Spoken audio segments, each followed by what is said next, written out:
പിന്നെ അടുത്തൊരു പ്രശ്നം, നമ്മളൊരു ബിസിനസ് തുടങ്ങി അതിങ്ങനെ നന്നായിട്ട് പോകുന്നുണ്ട് എന്ന് വിചാരിച്ച് നമ്മൾ കണ്ണടച്ചിരുന്നാലത്തെ പ്രശ്നം, നമ്മൾ ഇന്നോവേറ്റീവ് ആവുന്നില്ല. അപ്പോൾ ഒരു കാരണം ഇന്നോവേറ്റീവ്, പുതിയ പുതിയ കാര്യങ്ങളിലേക്ക് മാറുക, പുതിയ പുതിയ കാര്യങ്ങളിലേക്ക് ചിന്തിക്കുക, പുതിയ പുതിയ കാര്യങ്ങളിലേക്ക് നമ്മുടെ കോമ്പറ്റീറ്റേഴ്സ് അല്ലെങ്കിൽ ലോകം എവിടെ പോകുന്നു എന്നുള്ളത് മനസ്സിലാക്കി അതനുസരിച്ച് അത് നമ്മുടെ ബിസിനസ്സിലേക്കും കൊണ്ടുവരിക.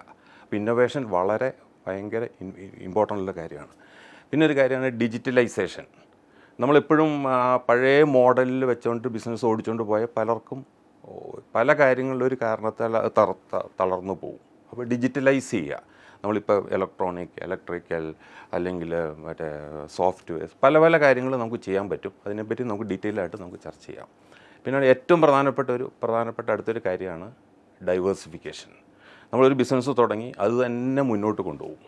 അപ്പം നമുക്ക് ഈ ബിസിനസ് തുടങ്ങുമ്പോൾ നമുക്ക് നമുക്ക് നല്ലൊരു അടിസ്ഥാനപരമായിട്ടൊരു ബേസ് കിട്ടും. പക്ഷേ നമ്മൾ അതിലേക്ക് പുതിയ പുതിയ ബിസിനസ്സുകളിലേക്ക് മാറാണ്ടിരുന്നു കഴിഞ്ഞാൽ പ്രശ്നം, നമ്മുടെ ഈ ബിസിനസ്സിന് എന്തെങ്കിലും പറ്റിക്കഴിഞ്ഞാൽ നമ്മുടെ ബിസിനസ് മൊത്തം ഇല്ലാണ്ടായിത്തീരും. അതും ഈ ഫെയിലിയേഴ്സിനും സക്സസ്സിനും ഏതായാലും ഒരു കാരണമാണ്.